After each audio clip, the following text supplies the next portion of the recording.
Good morning. Good morning. Welcome to Family Jewels, and I'm Colton Bartell. And I'm Audie Bartell. We're here at Suzanne's, and if this is your first time tuning in, we are both graduate gemologists, and we kind of come to you and tell you a little bit about our world and gems that we use in it. Kind of like waters is welcome to our world. Yeah, pretty much. But we're continuing our multi-episode on pearls. And last week we talked kind of more about the formation and basically the culturing process that we use today.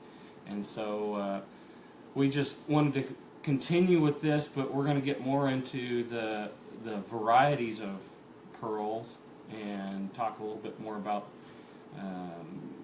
basically what differentiates them from, I guess, each variety between the saltwater and freshwater and all those. Today we're going to specifically talk about freshwater pearls.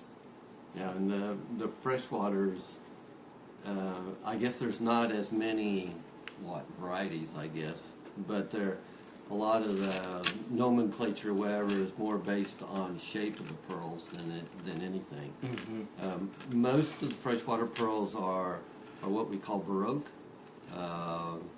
but basically the Chinese are the ones that are doing most of the freshwater, and they've gotten better over the years as far as getting the pearls round. But Baroque, what it means is some shape other than round. And we've got, this is actually a freshwater strand from Japan. These are actually Biwa freshwater pearls. And you can see they're nowhere close to being round. I guess there are rounded places on them, but for the most part they're not round. And to get freshwater perfectly round is it's a little bit of a feat to get that. Yeah, I don't know if, part of it is the nucleation process, and I'm not sure if maybe they're not using, where they're getting these rounder, I'm not sure if maybe they're not using a bead or something. I haven't ever heard that, but, I just don't see how they do it where they just use mantle tissue and end up with a round pearl. Yeah. That'd be highly accidental, wouldn't it? Yeah. One of the crazy things about it is, everybody knows about round pearls, right? But that's actually the rarest shape of pearl. Perfectly round. Perfectly round. Almost all of them are going to have some sort of, maybe a groove or some sort of blemish to them that makes them a little bit out of round or a different shape. And even a lot of the cultured pearl strands, the saltwater, they're going to be called near round. Mm-hmm. So yeah, like Colton's talking about, to get a pearl that's completely round, like it's like basketball symmetrical round. Yeah. It's actually more difficult than one would think. Yeah. They got a lot better chance in a saltwater cultured pearl because they're starting out with a round bead.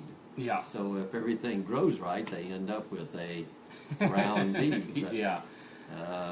For some reason, that oyster it didn't know that that's what it's supposed to be doing. Well, if they would just train them better, I guess. So maybe they need to start them out early. Give them some more treats, or maybe PetSmart needs to get in on this and start training oysters like they do the dogs. If they get them to produce something a little more round, we'd have a little bit better strands. I think it's the audible commands that they're not listening to. Is it the water that's muffling the? Yeah, I don't think they've figured out oyster speak yet, or something. I don't know, but.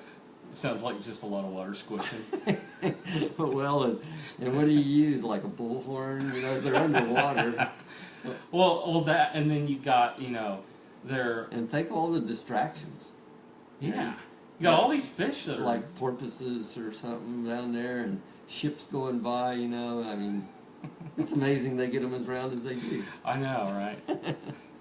Yeah, that has no bearing on how these are formed. So don't listen to that part. If you're taking notes, you might scratch those out. The others would be a big part of this. Maybe you don't want to take notes.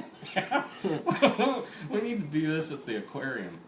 Yeah, I don't think so. There's probably somebody that go, oh man, these guys have no clue.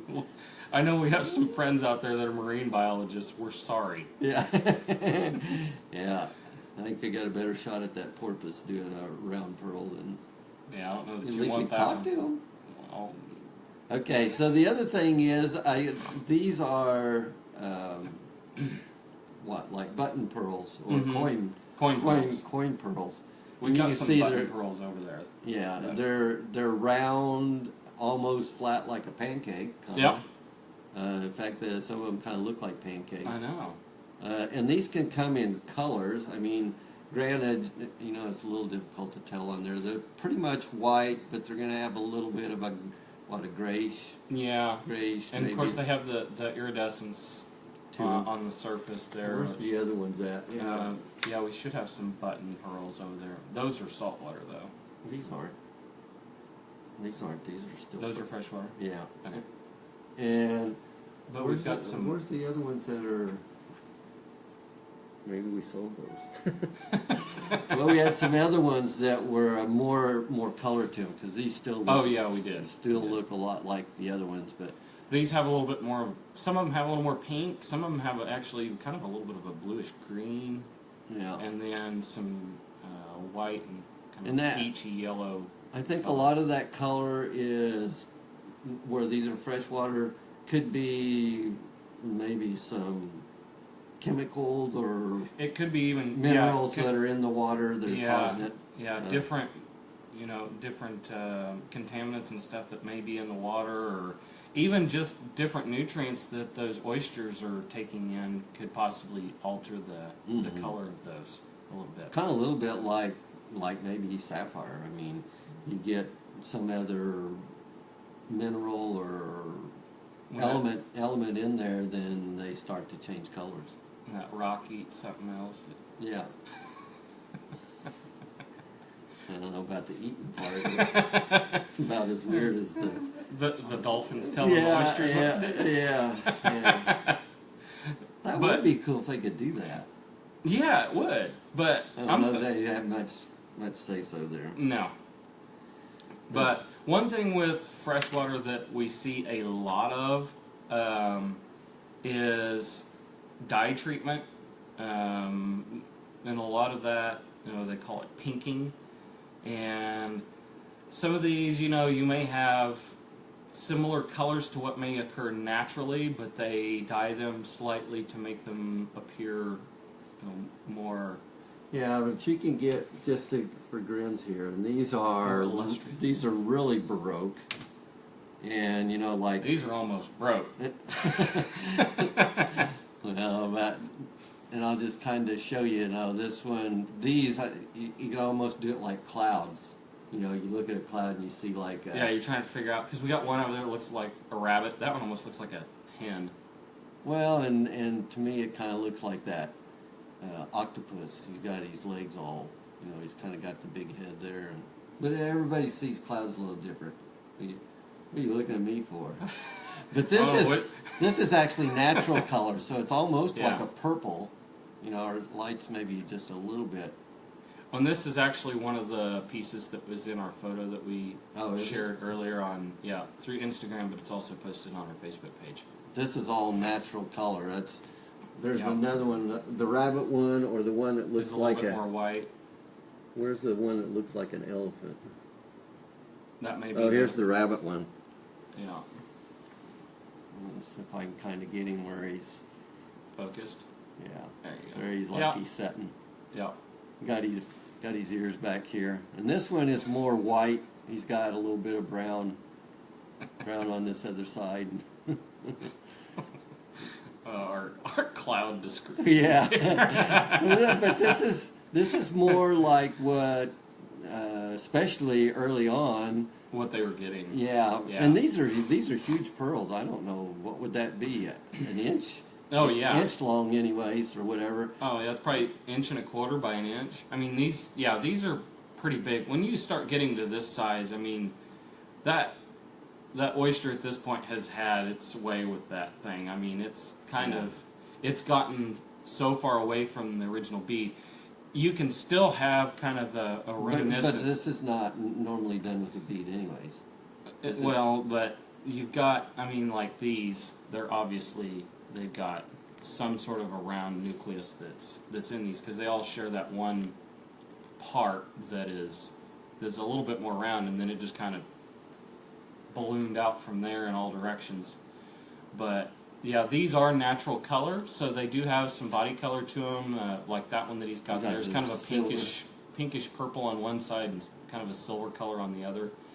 But A little hard to tell. what we were getting to earlier is, like, we've got some that, you know, you may have some real nice pinks in the salt waters, In the salt water. Yeah. These aren't salt water.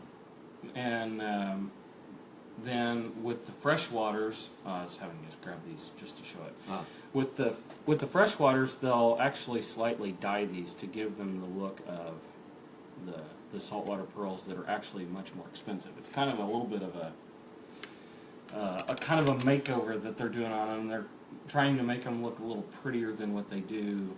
well, and sometimes Normal. they're doing this to maybe blend that color or balance that color, however you want to put Yeah, that. I because guess. like with these, where especially like this one, you've got kind of a silver and then it goes to almost a gold on this other side. If you got something like that and you're trying to match a whole string of pearls, that could be kind of difficult. I think it'd be kind of cool if you had to match a whole strand like that. I don't think it ever happened. Yeah. Actually, we bought these on a strand, Mm-hmm. We did. but we're doing them as single pieces. Yeah. Um, But with that, we ought to call it the cloud group. the cloud group. Yeah, you know, like, you know, look up there and what do you think this one looks like? We're gonna put your jewelry in the cloud. No. But some other examples of the dyeing process, like these, they're dyed kind of a copper color. We've had them where they were green, And these are not, purple. these Those are not freshwater, or are they? Those are, I think those are actually beads. No, these are. I'll have to check on one. But we have them where, you know, they've been dyed These are to look like freshwater. Tahitians, and Yeah, these are freshwater. so, yeah, like these you've got that are dyed blue. Really Actually, pretty. This is a fairly long strand. What would that be? Probably, I don't know. It's not a choker. It would be if you That's doubled probably like a 48 inch. it. Yeah, that's strand. probably a couple feet, isn't it? Yeah. So, you know, it's one of those deals. They're just trying to make these more appealing. But with freshwater, normally do this on maybe a lower quality pearl. yeah, they do. But with freshwater, the reason that this is so prominent in freshwater is just the amount of production. Yeah, it's like tonnage. Yeah, literally tons of freshwater pearls are produced almost on like a daily basis. I mean, they're just Well, I don't know about daily, but a lot. A lot. Yeah, I don't know if I've ever heard, but what happened is the Chinese are the ones that are doing most of the freshwater, and I don't know if this is still the case, but this was one of the things that the government didn't have control over. You know, like if they were Yeah. growing rice or something like that, all of that rice had to go to the government. You know, they didn't get paid for it. That was their job. They had to grow this rice. Well, they found out that they could do this culturing of freshwater pearls, and the government let them, whatever they grew or whatever they harvested, they got and sold them for. They got that. So, you know, that's capitalism at its best, I guess. You know, they go, oh wow, we got something we can make some money at. We don't Yeah. have to rely on or give this to the government or whatever. So, I'd almost I don't say know if all I've of those got- farmers. I don't know, you know, how many farmers there are, but was to see if I had like a picture in here of like the pearl market. I mean, it's just crazy. I mean, yeah. You just have people set up with, I mean, just tables upon tables of I've seen like almost Tons. like small bales of, yeah. you know, like they've got them stacked in like it's like little bitty It's hay bales. yeah, it's crazy. You know, But a lot of this is pretty inexpensive stuff. It I mean, is. Yeah. I mean, we've had strands that we've sold for like $50 for an 18-inch strand, you know, that were freshwater, natural color Yeah. pearls. Yeah. And And they're pretty. I mean, they're Yeah. not. You know, the pearl, no matter whether it's freshwater or cultured or Tahitian or whatever, they're all graded on the same thing. Yeah. Although some of these Baroque shapes can command a premium just because trying to match, and one of them is a fireball, which has got like a little tail on it, and if I remember right, they're kind of a greenish with a red orient to them. Mhm. Those were expensive. But what happens is, say you need to make a strand of those up, and they need to be, you know, similar sizes, similar shapes, similar colors. To do that, whether it's freshwater or cultured, that is difficult because not many of those are produced at one time. unlike this lady here, she's literally got like gallon jars of pearls that they're kind of sorting through to come up with all these different strands. And it looks like she's confused. Yeah, she does. Got the wrong jar. I guess. It's like, I thought this was supposed to be the medicine cabinet. What are these doing in here? You know, whenever we go to pick these out and everything, what's kind of cool is, you know, pearls do have kind of a cool feel to them and everything. And when we buy these, we buy them in what's called hanks. And usually, you know, you may have a group of these, and they're basically loosely strung, just kind of like what these are. They're not knotted or anything like that. They're just kind of strung on a string for temporary purposes. And you may have like, you know, 10 to 20 strands all in one group, and they're just kind of fun to play with too, because they have this soft feel to them and everything. But you know, out of all of us, my wife probably likes pearls the most. You know, when we've gone to market, I think we could just leave her there for the whole week and she'd be No, happy. we couldn't do that either. She'd come back with a booth. We'd come back with some of that tonnage. Yeah, but I mean, yeah, the pearls, especially with freshwater, there's a ton of them out there. It is one of those staple pieces that really every woman needs in their jewelry box. You know, they need a diamond ring, diamond earrings, and a strand of pearls. You know, it's classic. It's the basics You that can you wear them need. with basically anything. And Yeah, and you know, once we get probably to our last part to the Pearl series here, we'll be talking more about their wearability and how to take care of them, and stuff like that. But right now, we really wanted to focus on the different types of pearls and kind of give you guys a little bit of an idea of what to expect when you're looking for them. Like I said, round is one of the hardest shapes to find. Whether it's saltwater or freshwater, either way, perfectly round is going to be somewhat difficult to find. You're going to get close. and and that's there's not a lot. always- There's a lot of really nice strands, fairly expensive, especially in Akoya pearls, that are what are called near round. Mm-hmm. They're going to look, you know, to the novice or to the, I guess, the people out there buying, and even us at times, if you don't know what you're looking for, it's difficult to tell It near is. round from around. But that price tag might tell Yeah, you. the yeah. difference. A round pearl, which sounds really weird, you'd think that wouldn't be that big a deal because, you know, we've seen so much saltwater cultured pearl that everything pretty much is round. But Yeah, they're once weeding out all that other stuff. But once you get to looking at it, you know, we've got some saltwater cultured pearls, Akoya pearls, that are round, and we also have near round. Mm-hmm. And you lay them side by side and don't have any other way to kind of check them. They're difficult. It's really difficult Yeah. to tell the difference in them. But we just, we want to let you guys know that most people, still today, even with how long this culturing process has been out and with the way prices have changed over the years, a lot of people still believe that pearls are just uber expensive. And, they you know, can be. They can be, and the nice ones are. But we don't want you to be scared by them. They're actually really affordable, and you can get really nice strands of the near rounds. And actually, a lot of those, I think, sometimes the more Baroque pearls and some of those other shapes are actually a prettier pearl. It just depends on what it is that you're looking for, but they are very, very affordable in most cases, especially in the freshwater, and you can get them in a lot of different colors. Yes, And they I do think, dye them, but and I think the freshwater has kind of maybe somewhat dictated the affordability even of the saltwater. yeah, it has. It Yeah, has. the Japanese are not, that pearl farmer is, they got to a point where demand was exceeding their supply, and the Chinese started producing a lot of these, so the Japanese went in and bought the top 1% of the Chinese pearl, Mm-hmm. which the Chinese didn't care as long as they got paid something. And so they were just producing tonnage. So what it ended up doing, it was almost kind of